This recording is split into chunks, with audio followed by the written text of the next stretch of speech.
Hey guys, welcome to Solo ReacTalk. Today it's Warcraft Monday, and I'm watching the story of Lor'themar Part 2. I've already watched Part 1. If you want to check that out, remember the playlist card for Warcraft Monday will be at the top. Just click on it and you'll be able to access them. Alright, in Part 1, we were watching the end of the Sunwell, destroyed by Arthas, contaminating it, in his pursuit to resurrect Kel'Thuzad, and how the Blood Elves were created from that catastrophe, and their addiction to magic, and how it's now controlling the society. It's further destroying the society because they're always addicted to more magic. They always have to consume more magic to sustain themselves, and the leadership of the Blood Elves has been separated for a very long time. Lor'themar was tasked to protecting the people and the city, and the prince, Kalthas, went with Illidan, trying to find answers, or solutions to his people's predicament. And also the Lich King was, continuing to interfere into the affairs of the Blood Elves, and the Blood Elves themselves could no longer receive help from the Alliance. The Alliance saw them as an enemy as well, so they decided to join the Horde under or should I say, with the support of Sylvanas, who vouched for them for her own ulterior motives, I should say, because Sylvanas doesn't just do things out of the goodness of her heart. That's not her.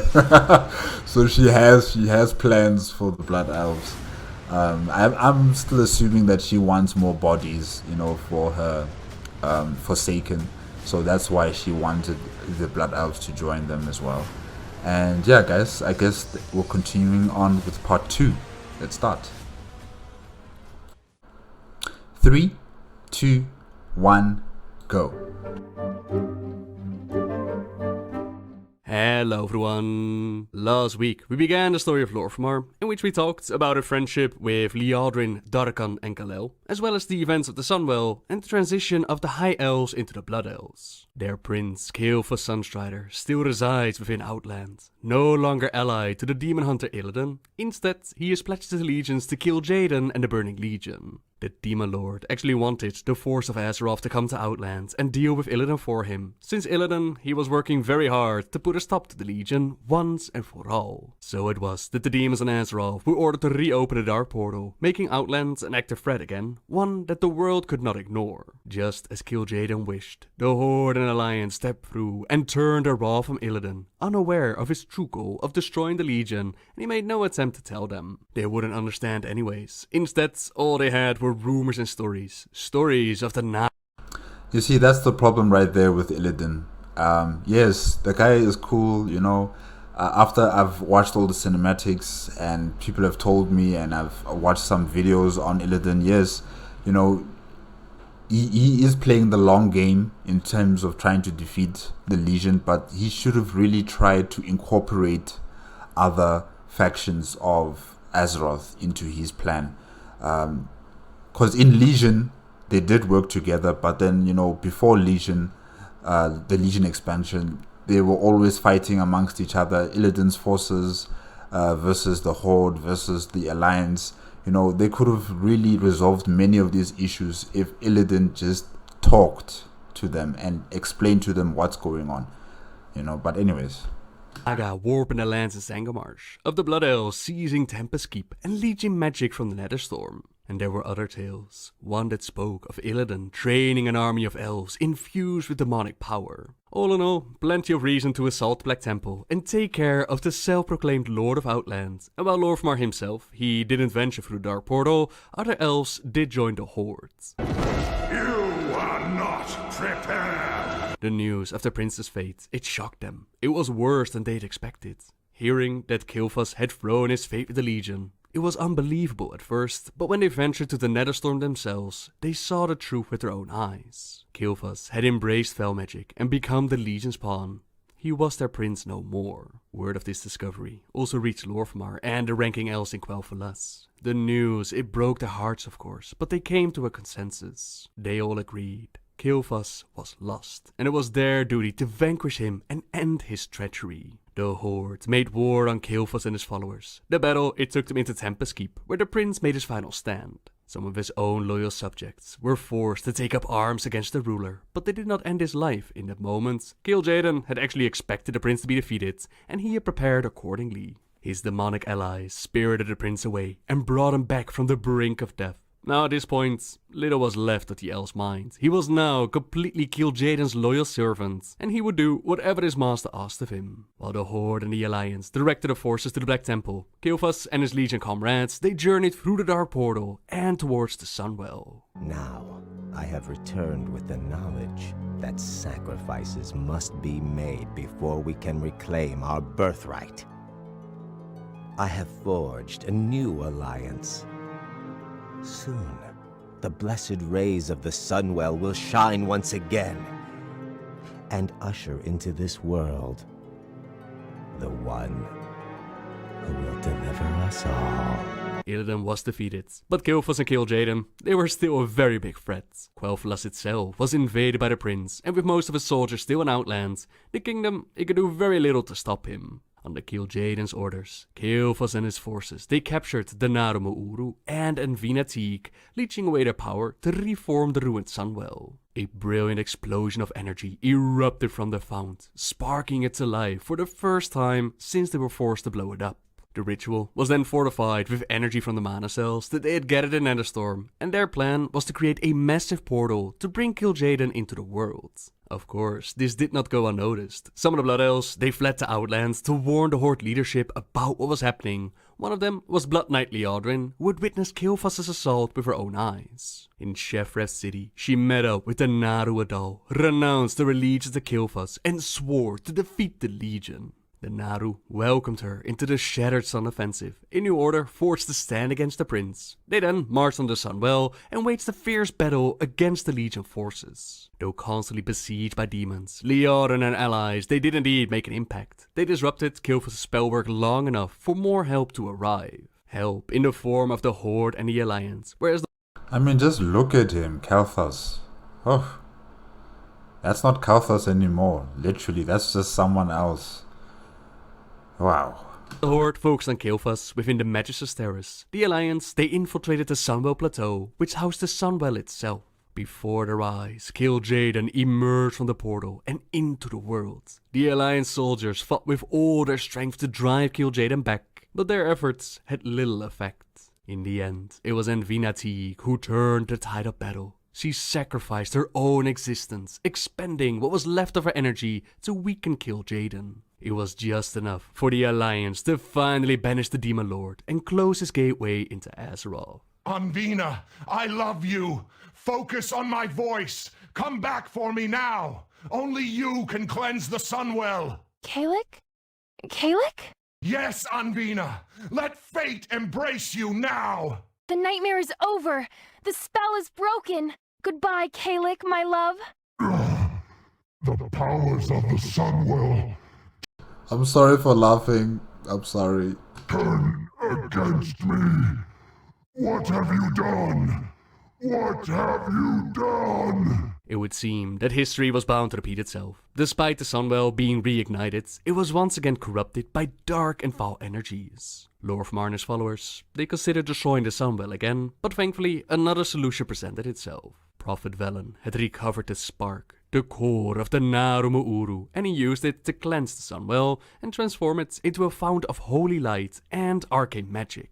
The Sunwell was reborn, and with it came a promising future for the Blood Elves. With the fount to draw on, they no longer needed to look elsewhere to satisfy their cravings for magic. And the Blood Knights, they no longer needed to drain and force the light. They could return to their old ways and ask the light for its blessing. Salvation, young one. It waits for us all. The return of the Sunwell. It was amazing for the Blood Elves, of course, but the price that they paid was immense. After the events of the Burning Crusade, they finally had a moment to breathe, to grieve for those they had lost, and take care of the wounded. Lor'themar decided to pay a visit to Quel'Lithian Lodge in the Plague Lands, where some of those exiled High Elves, those that refused to drain magic like vampires, that is where they were staying. As you might imagine, they had no real love for Lor'themar. When Arves attacked, they had fought for Quel'Thalas as hard as any of them, and as the reward, they were exiled for refusing to follow that path. Lor'themar told them about the passing of the prince and the return of the Sunwell. Some of the forces had returned, and he offered to send them supplies to reconnect with each other, but the offer was laughed at. 5 years they'd been left to rot there, and in those 5 years they'd received a visit from the champion of the Banshee Queen. One of their own, the only human to be accepted amongst the Farstriders. They received a visit from the Thanos Blightcaller. "We come in the name of the champion of the Banshee Queen." That is what they said when they arrived. "You have something that belongs to him." Renfar turned again to face Lor'themar. "We held a copy of the registry detailing Maris's acceptance into the Farstriders. They took it by force and slaughtered any of my rangers they could find. Horde, Lor'themar, including Forsaken, Sylvanas' people, your allies." "Renfar," Lor'themar started, "for all our differences, you know I would not have..." Renfar laughed, interrupting him. "You send us here to be ignored, inconvenient as we are, and then you're there to be shocked when we suffer? There are no curses foul enough to describe you, Lor'themar. I know whose troops sit in Tranquillian region, Lord. I wonder how many of your own Sindora Rangers they have killed beneath your very nose. Deal with the devil as you please. I can only hope that you get what you deserve." And the devil would soon enough show up to demand payment for the aid that she had given to the Blood Elves. Arthas the Lich King had dared to strike at the heart of the Horde. An attack successfully repelled, and now, Orchifrau, he was willing to move their force to Northrend to deal with his threat. She demanded Lor'themar to send his forces with the Horde, and the Blood Elves, they have every reason to want Arthas dead, but they just dealt with a civil war. They were still wounded to take care of. They were ready spread thin. They could not spare to send anyone. But Sylvanas wouldn't listen. "This is not a request, Lor'themar." Her eyes flashed red in anger. "You will send troops, and they will accompany the Forsaken." "Sylvanas," Lor'themar said quietly, "we have just fought a civil war. What can we possibly have to give? Have you forgotten who's responsible for the state of Quel'Thalas in the first place? Who is ultimately to blame? Well, I at least have not. My vengeance will not be denied, and you will give what I demand of you. The Sindora Rangers and Magi, as well as the Blood Knights. She will have what she wants, one way or another. You can go there alive, or you can go there undead. You make your choice. You make your choice, Lor'themar, because she doesn't care. She wants you guys there.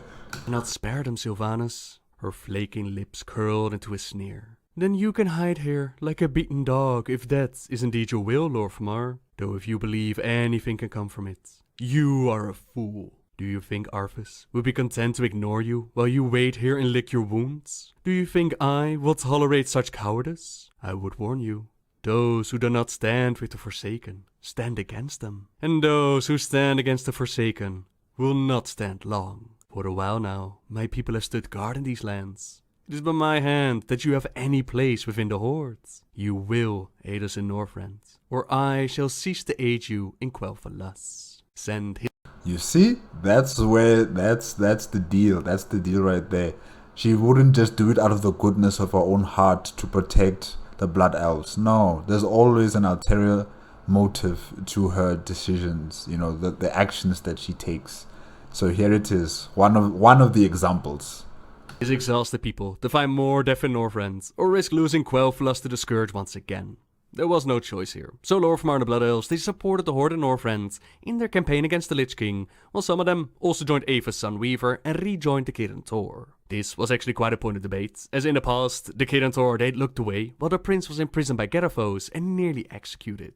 Aphis was very persistent though, and when Sylvanas made the demands, Lor'themar figured that most of his people, they would show up at their doorstep anyways. So it was that Aphis was ordered to make sure that they were taken care of, while Lor'themar, he found himself in an impossible position. Not only was he forced to go along with Sylvanas, not only was his power just a pretense, he never saw himself play the politician. In his heart, he is a Farsighter, but events pushed him to be the Regent Lord.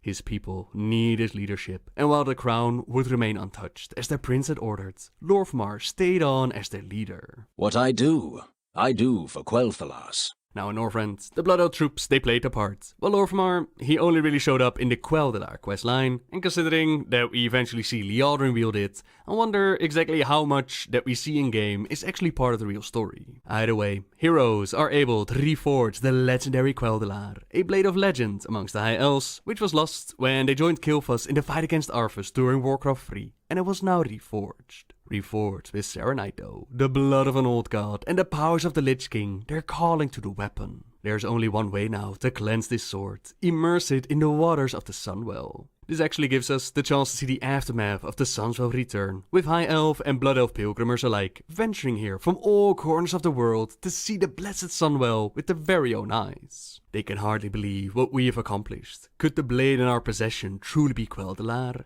It is, of course, and if you're playing a Blood Elf, then they'll simply congratulate the Sin'dorei hero who has restored the blade. However, I just want to ask, what happens if you jump into the well?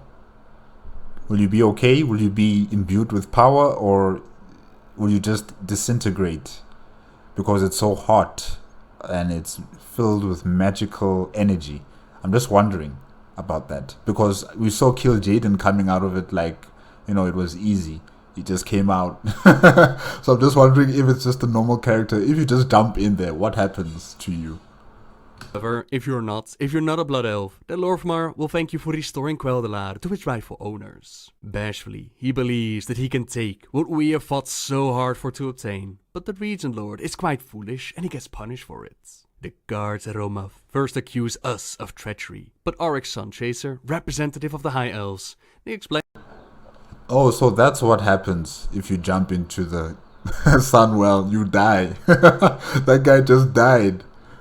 That there is no treachery here. Quel'Thalar is not a blade to be chosen. It chooses its master, and it has chosen us. Romath calls off the guards and tells us to take the sword. We're back in Dalaran, we have either Aphas or Varisa Windrunner, who congratulate us with our amazing achievements. A blade of legend wielded in the war against the Lich King, and we would be victorious. The one who did so much damage to the world, including Quel'Thalas and turning Sylvanas into a Banshee, he finally paid for his crimes. Now, the Blood Elf Regent Lor'themar Theron sees a new hope on the horizon for his people. Over time, the Sunwell's light could cure the Blood Elves. Guys, anything green looks like foul magic to me. So that green crystal there, I'm already thinking it's foul magic. I don't know. I have I'm a bit paranoid with anything that's associated with green. Anything green, I say it's foul magic. I know it's wrong to think like that, but I can't help it. Their cursed state. But many still cling to the arcane powers they've procured and are hesitant to relinquish them. As one of the remaining Blood Elves, you must fight to protect Quel'Thalas and help redeem the soul of your ancient people. Yet the world of Azeroth, it knows very little time apiece, and with the Cataclysm, Deathwing breaking out of the world and transforming it, we also saw quite a bit of change in the factions. Whereas in the Horde, we see Warchief Thrall, who embraced his path for shamanism, eventually became known as Goel. He teamed up with the Dragon Aspects to take on Deathwing. He left Garrosh Hellscream, son of Gromash, in charge of the Horde, and Garrosh, he did not have the same vision as Thrall had. He had no intention of bargaining or trading with the Alliance. He believed that the Horde should claim what rightfully was theirs, and anyone with the strength to stand with him, they were welcome in his Horde. The first target that Warchief Hellscream set his eyes upon, that was Faramir, and he held a meeting with the other leaders to discuss the plan. Sylvanas was worried that there might be retaliation to those in the Eastern Kingdoms, her Forsaken and the Sin'dorei. She sought aid from Lor'themar to back her up on this, but Lor'themar remained silent. At the end of the meeting, Garrosh actually pulled Lor'themar to the side to thank him for his loyalty, even when someone like Sylvanas was trying to play upon his sympathy. The Horde embraced and supported my people when no one else would. Lor'themar replied, I will not forget that, and so my loyalty and... But it seems you've forgotten who invited you into the Horde. You have forgotten. And she was there and she was expecting your help.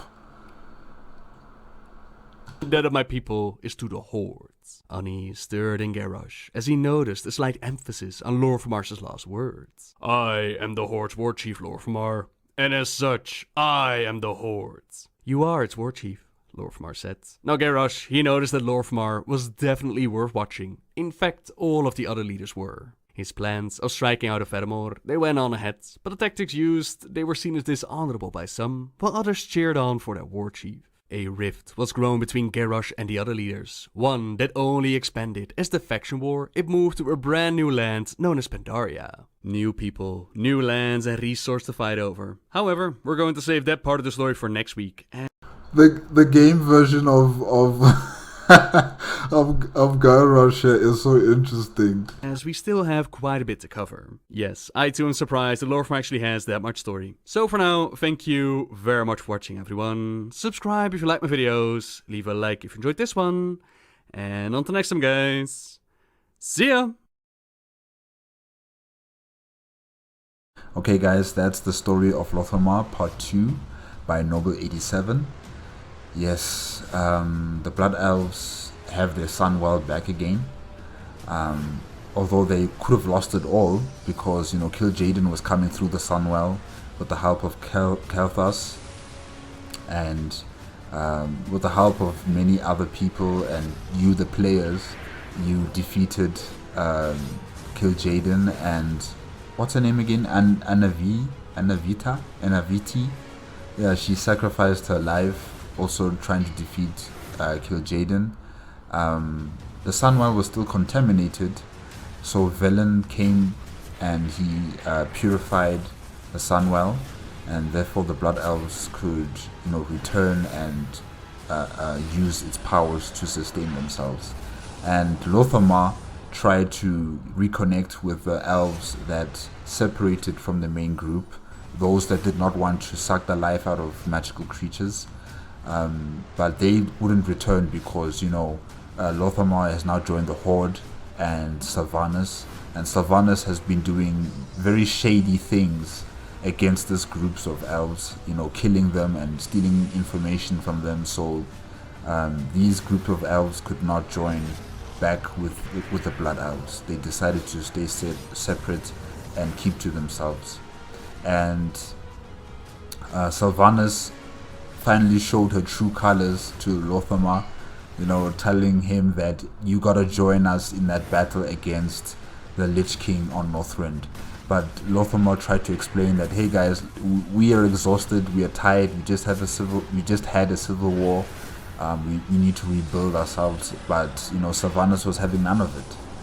She brought these people in for a purpose, and this is the purpose. Either they die and become part of her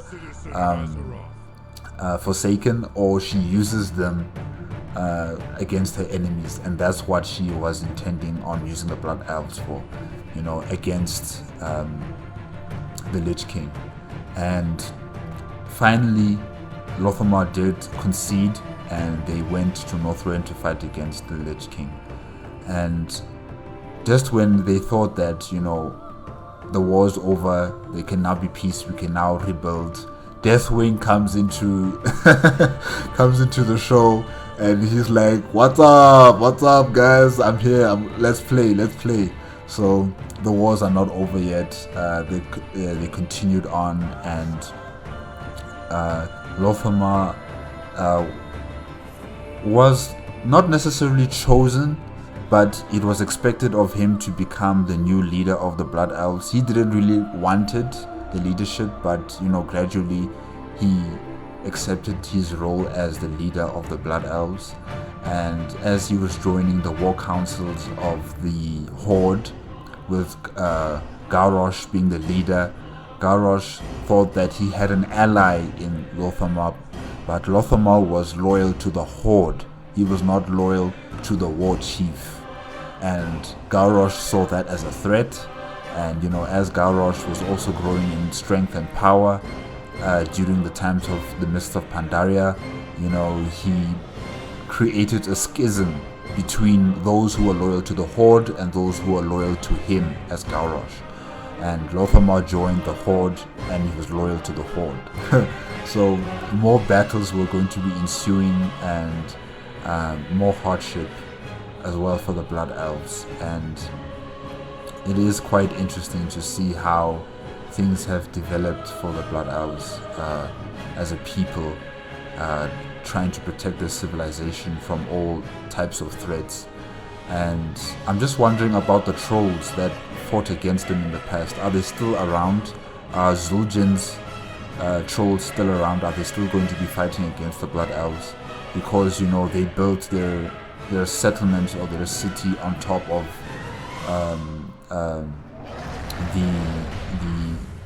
the ancestral land of those of the specific trolls of that time. So yeah, I'm just wondering whether Zul'jin's trolls are still going to be fighting against the Blood Elves. But Zul'jin himself, he's dead, right? I think he's dead. Yeah, I can't really remember right now. But yeah. Okay guys, I guess that's it for part 2 of the story of Lor'themar. Part 3 will come next week. No? The week after next week. Yeah. Because I have to be doing Platinum WoW reactions next week. So the week after next week. That's when I'm going to continue on with the story of Lor'themar part 3. Guys, if you like the video, please give me a like, comment, and subscribe to my channel. Click on notification bell if you want to be up to date with my latest videos. And I will see you next time. Okay? Bye-bye.